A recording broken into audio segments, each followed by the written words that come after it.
پھر حضرت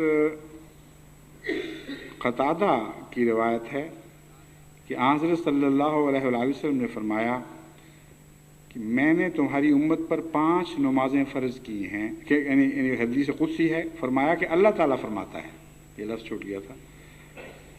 حضرت صلی اللہ علیہ وسلم نے فرمایا کہ اللہ تعالیٰ فرماتا ہے کہ میں نے تمہاری امت پر 5 نمازیں فرض کی ہیں اور اپنے حضور یہ عہد باندھا ہے کہ جو کوئی بھی انہیں ان کے وقت پر ادا کرتے ہوئے اور ان پر مداومت اختیار کرتے ہوئے، یہ نہیں کہ کبھی پڑھ لی کبھی نہ پڑھی، مستقل ہو جائے، ہمیشہ پڑھنے لگے،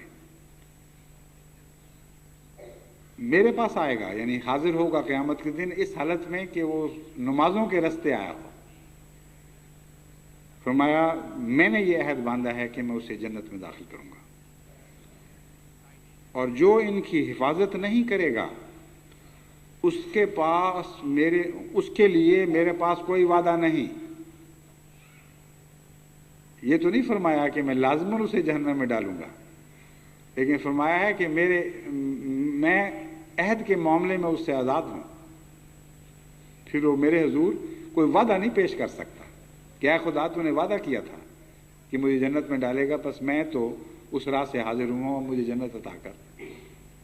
تو کتنی اہمیت ہے 5 وقتہ نمازوں کو، اور افسوس ہے کہ ابھی تک 100% جماعت کے متعلق میں یقین اور اطمینان سے نہیں کہہ سکتا کہ سارے 5 وقتہ نماز پر قائم ہو چکے ہیں اور اس کی حفاظت کرتے ہیں، کیونکہ حضرت صلی اللہ علیہ وآلہ وسلم نے اس حدیث قدسی میں 2 باتیں بیان فرمائی ہیں۔ ایک نماز کا قائم کرنا، اسے اپنی تمام لوازم اور شرائط کے ساتھ کھڑا کرنا، اور دوسرا ہے پھر اس کی حفاظت کرنا، ضائع نہ ہونے دینا۔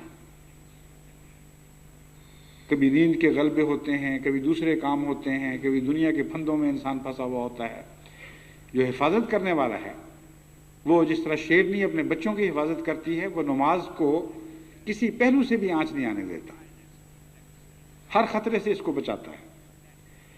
بس اگر جماعت احمدیہ اس طریق کو اختیار کرے تو یہ وہ طریق ہے جس طریق سے خدا تعالیٰ کی لقاء نصیب ہوگی، ورنہ تصوراتی عشق سے کچھ بھی نہیں ملے گا۔ پھر حضرت عبداللہ بن الشخیر یا شخیر ہے غالباً، عبداللہ بن الشخیر اپنے والد سے روایت کرتے ہیں، قال اتیت رسول اللہ صلی اللہ علیہ وسلم ویصلی ولجوفہ، یہ لفظ جو ہے عزیر کا عزیر المرجل من البکاء۔ عبداللہ بن شخیر اپنے باپ سے روایت کرتے ہیں کہ انہوں نے بتایا کہ میں رسول کریم صلی اللہ علیہ وسلم کی خدمت میں حاضر ہوا تو آپ نماز ادا کر رہے تھے اور رونے کی وجہ سے آپ کے سینہ سے ہنڈیا کے ابلنے کی طرح آواز آ رہی تھی۔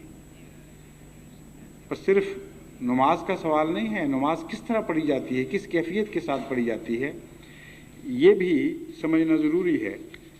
بس پہلے تو نمازوں کے لیے وہ ہنڈیا تو بنائیں جس ہنڈیا سے ابلنے کی آواز آئے گی۔ اگر نماز کا بدن ہی قائم نہ ہو، اگر 5 وقتہ نمازوں کی حفاظت نہ ہو، تو وہ کون سی ہنڈیا ہے جس سے ابلنے کی آواز آئے گی؟ بس آپ کا سینہ تب اس ہنڈیا کی طرح بنے گا جب ہنڈیا موجود ہوگی اور وہ نمازوں کی ہنڈیا ہے۔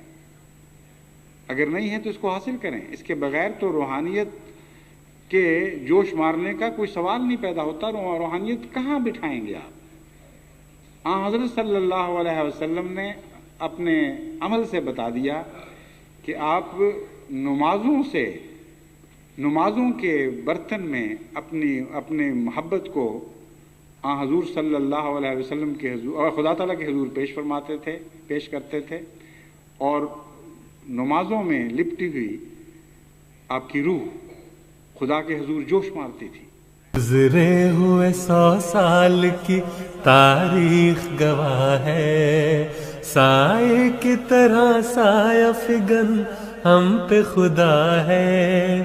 گزرے ہوئے 100 سال کی تاریخ گواہ ہے، سائے کی طرح سایہ فگن ہم پہ خدا ہے.